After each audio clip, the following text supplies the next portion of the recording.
Hi everyone, and welcome to my last video of 2025. This year has literally flown by.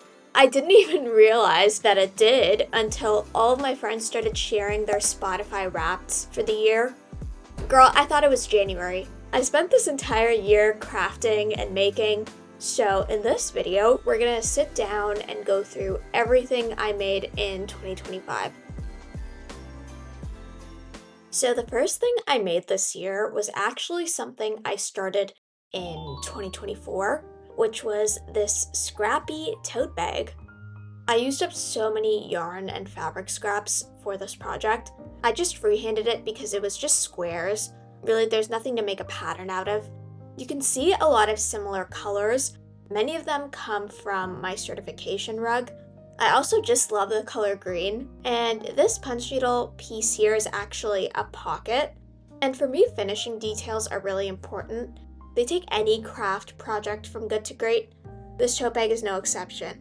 I lined the pocket and then I sewed it on with a snap button, and I was really proud of myself for this. The snap buttons were also not something I bought, they were reclaimed. I cut them out of an old wallet, and they are shockingly strong. Inside the tote bag, I sewed a patch of fabric to hide the back of the closure, since the other side of the closure was hidden through the lining fabric. I actually use this tote bag regularly. Because I made it, no one else has one like it, so it's really unique. And it's multicolored, so it goes with every outfit. And I just use it a lot for like quick trips to the store, a day out, grabbing books from the library. Very cute, very functional, like it a lot. Okay, next up from this year, we've got my first ever punch needle pattern collection, Vernalium. So this collection was 3 patterns, all squares, all 7 by 7 inches. And I was heavily inspired by ornamental art, particularly from the book, The Grammar of Ornament by Owen Jones. And for me personally, I just have a very specific philosophy for selling. Things should be of value, you should get what you pay for. And I worked really hard to make these patterns inclusive and worth the buy, because there's so much slop and garbage that people pass off as legit, and I just think that crafters deserve better. But anyways, my favorite pattern out of Vernalium is pattern 3, probably because there's a lot of green, which is my favorite color. I'd like to think I'm like, do you guys know who the green lady is? I think I'm green lady in training. I just think that pattern 3 has a really interesting look to it. I would love to see someone make this into a big rug. I think it would look really cool.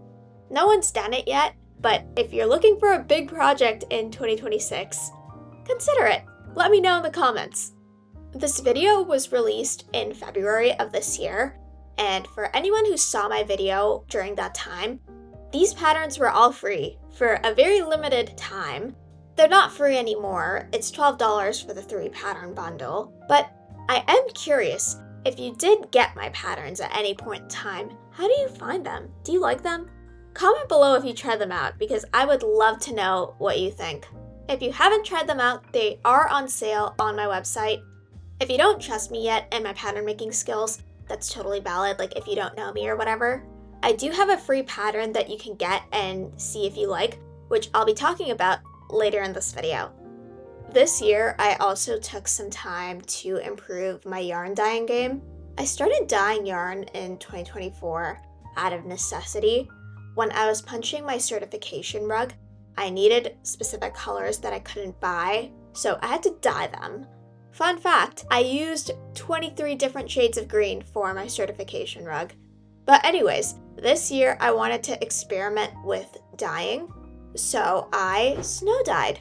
I basically just took a little bit of worsted weight yarn that I had left over and waited for a really snowy day.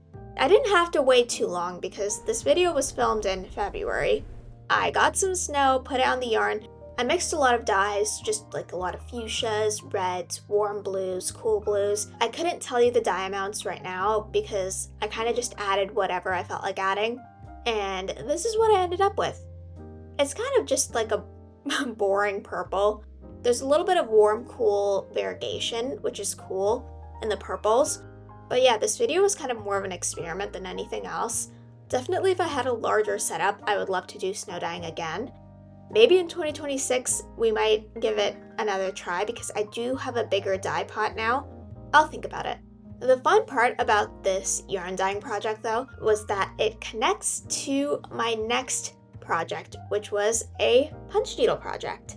So this year I also made the International Punch Needle Bra Cooking Day pattern for 2025, which was the ripple effect. This pattern was made by fellow Oxford certified instructor Robin Whitford. She's really cool and really nice, and I think commemorative patterns like this pattern are great because they're an opportunity to work your creative interpretation muscles.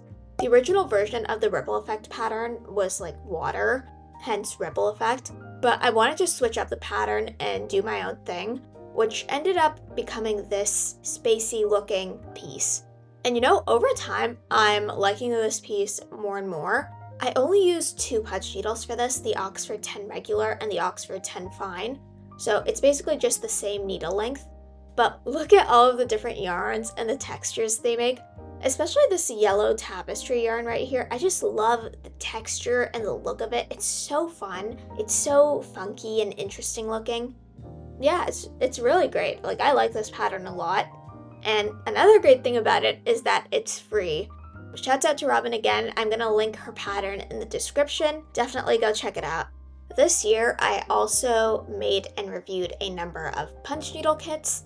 They're not my original work, but I did make them, so I thought I'd share them in this video and reflect on them. And the first one that I made this year was this Kikkerland punch needle kit. The video where I made this kit was the most watched video of mine this year. I'm kind of shocked. Like, I'm at a loss for words because I don't think it was anything special.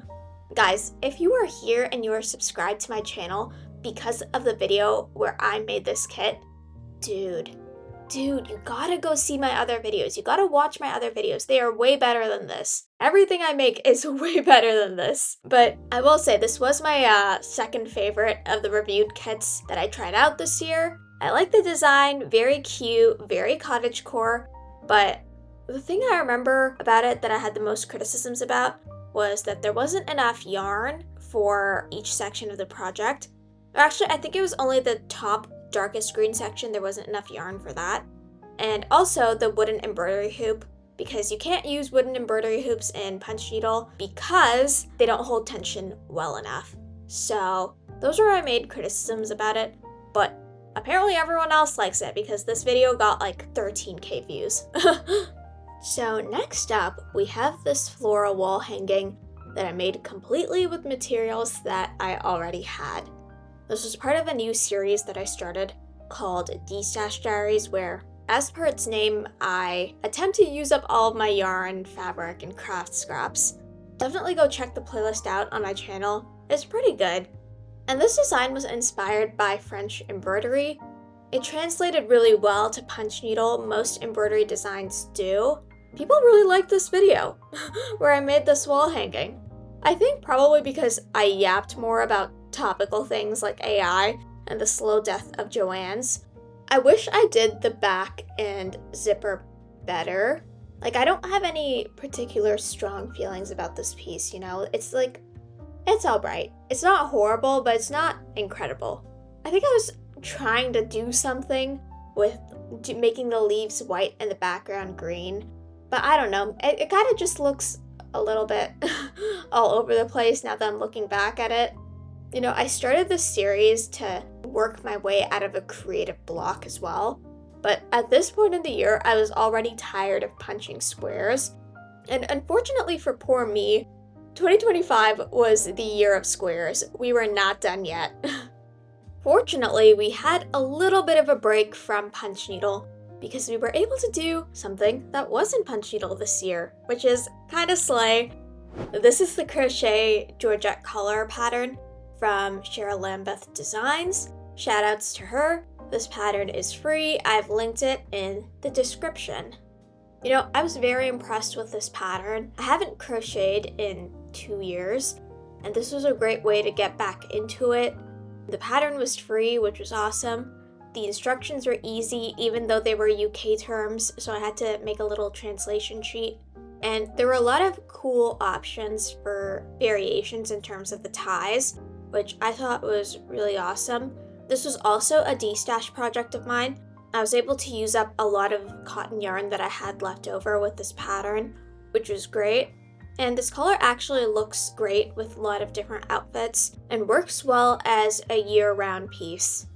If you're wondering how I like to style something like this, I like pairing a girly pop accessory like this with blacks and whites and I guess more like utility pieces. So like a utility jacket and cargo pants and a t-shirt, and then like a girly pop collar like this one. I have a very unique sense of style. Maybe we'll explore more of it in 2026. This was the only crochet project I did this year. I liked it, but me being me, I kept dreaming about when I would do my next punch needle project. And the next project that I worked on was probably my favorite project of the year, and it was this big punch needle dice. Honestly, looking back at it, the thing I remember most was how hot it was outside when I made this. It was burning up. It was so hot, even at night. And this is what I mean when I say 2025 was probably the year of square projects, because what is a cube but many squares put together? So here are all of the sides of this dice, because I don't think I showed it well enough in the original video.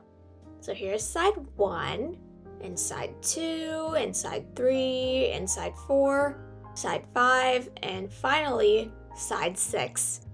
You know, I loved this project so much because I just love projects with a lot of color variety, but I made a huge mistake with this that I didn't realize until much later. So I used different loop heights for each side of the project. There was no rhyme or reason to them, it was just whatever I felt like doing at that moment in time. So each side isn't evenly weighted, which kind of sucks if you want to actually use this dice as a dice. But like, I wanted to use different punch needles. I wanted to use different things and add texture and variety. And by doing that, I kind of screwed myself over. But it is so cute. It's so cute, you guys. Like look at it. It's so cute. It's so cute. I love it so much. It's definitely like a home decor piece for me. This is totally like my style. Okay, next project. Flower face! Yay! Okay, so this is my free pattern that I made specifically for a punch along that I hosted live on my channel back in September. The pattern is still free, it's still available. You can get it on my site. I've linked it in the description of this video. I hosted a punch along back in September because I finally hit the first tier of monetization, which lets people send tips and stuff, which is really, really awesome. I'm not fully monetized yet, but hopefully a timely, relevant video like this will change that. I made this pattern twice, actually. One I made live with chat during the punch along. The other I made beforehand for the digital pattern to get photos, yarn amounts, etc., and to demonstrate hemming. It's kind of like how Bob Ross made like 3 versions of each of his paintings during his show.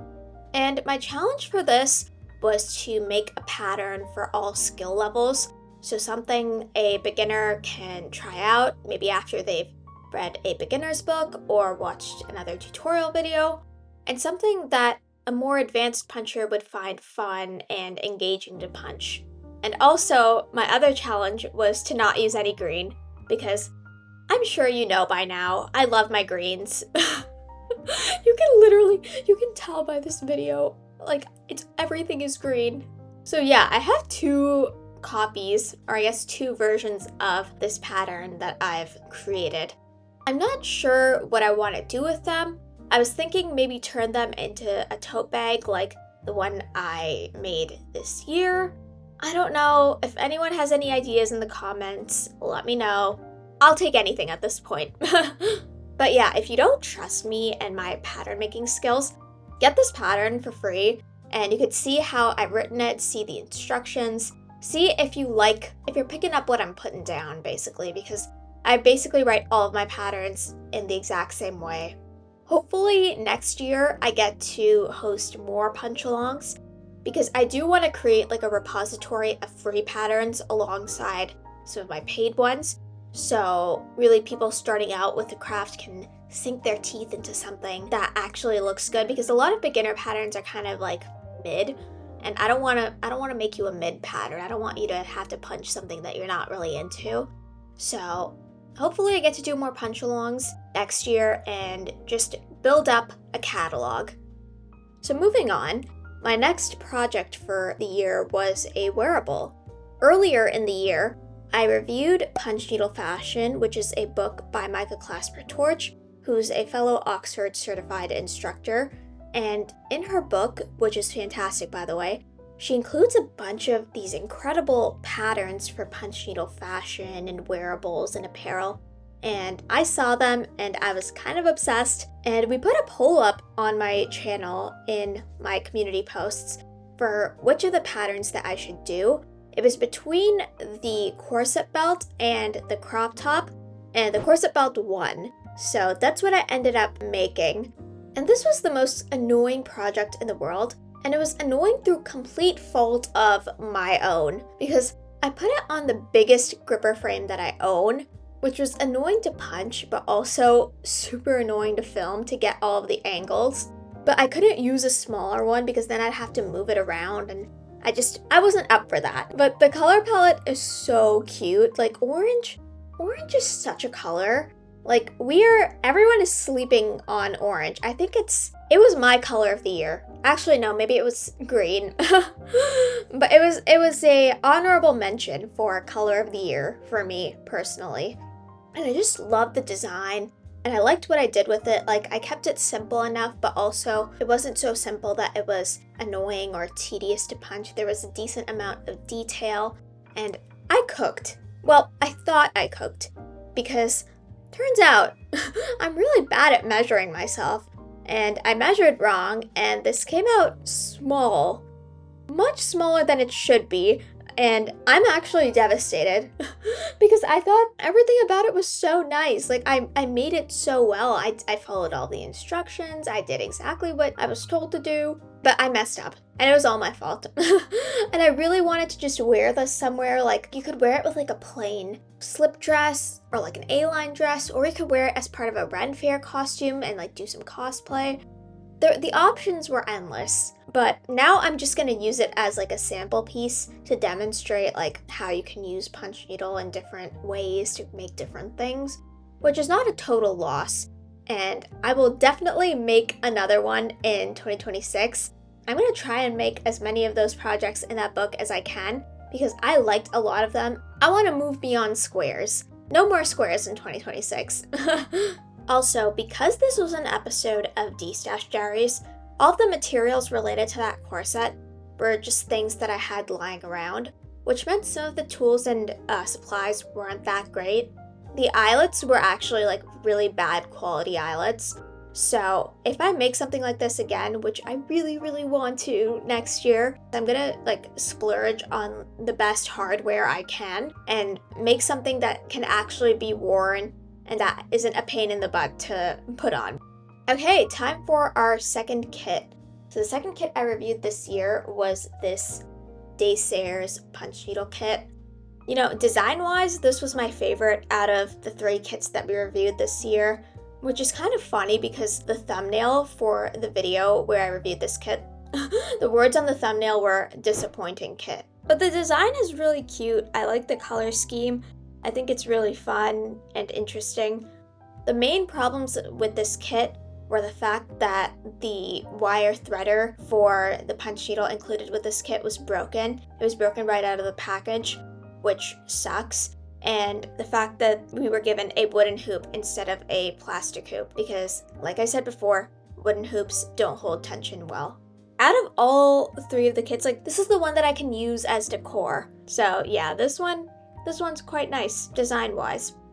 Okay, next up we've got a seasonal project, which is really fun because last year I didn't do a Halloween project, but I did 2 Christmas projects. And this year I did a Halloween project, but I'm not doing any Christmas projects. I made this Halloween punch needle candy box.